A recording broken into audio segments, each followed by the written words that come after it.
Hello and welcome to this week's lesson.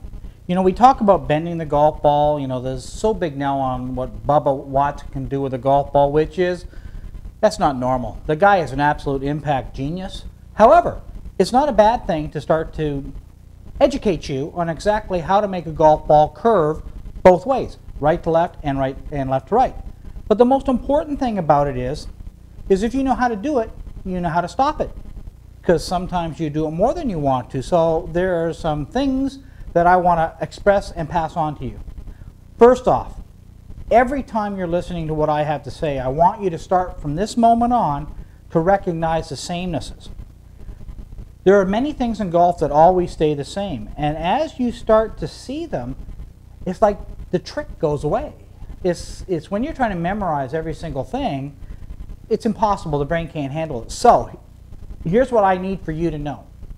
From the golf ball forwards, the golf club's always traveling in and up. The golf club's always traveling in and up. Always in and up. Forget about this thing inside out. Stop it, forget it, doesn't happen. If I'm hitting a fade, my shaft will come from outside the target line to inside the target line and up. If I'm hitting a draw, my golf club, the shaft will come from inside the target line out to the ball, inside and up. Well, the sameness there is that my golf club from the ball forwards is always going to the same place, which has got to be easier than thinking, well, for a draw it does one thing, for a fade it does another. From the golf ball, from an inch behind the golf ball and through the golf ball, it's always doing the same thing. Okay, so put that in your head. Next, a squared stance. I tell everybody that I play every single golf shot from a squared stance. A squared stance means that my thighs, my hips, and my shoulders are all pointing in the same direction.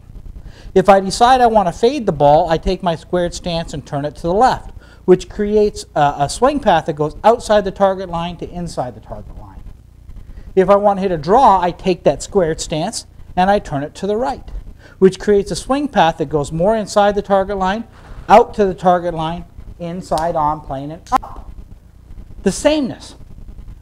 I guarantee you that 90% of all your mistakes are misunderstandings of what have been said. You don't just open your stance. You take your squared stance and turn it to the left. Most people just open their foot line, don't pay any attention to. You need to know these things. If you know these things, now if you want to hit, let's say, a bigger draw, then you take your squared stance and you turn it more to the right. But remember, you're always swinging to the golf ball, left and up.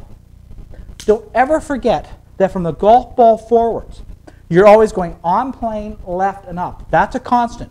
Keep that in mind. From there, with that understanding in mind, we can kind of just about do anything you want with a golf ball. So bending the ball is more about getting yourself in position to control the swing path of the shaft than it is any hand manipulation, arm manipulation.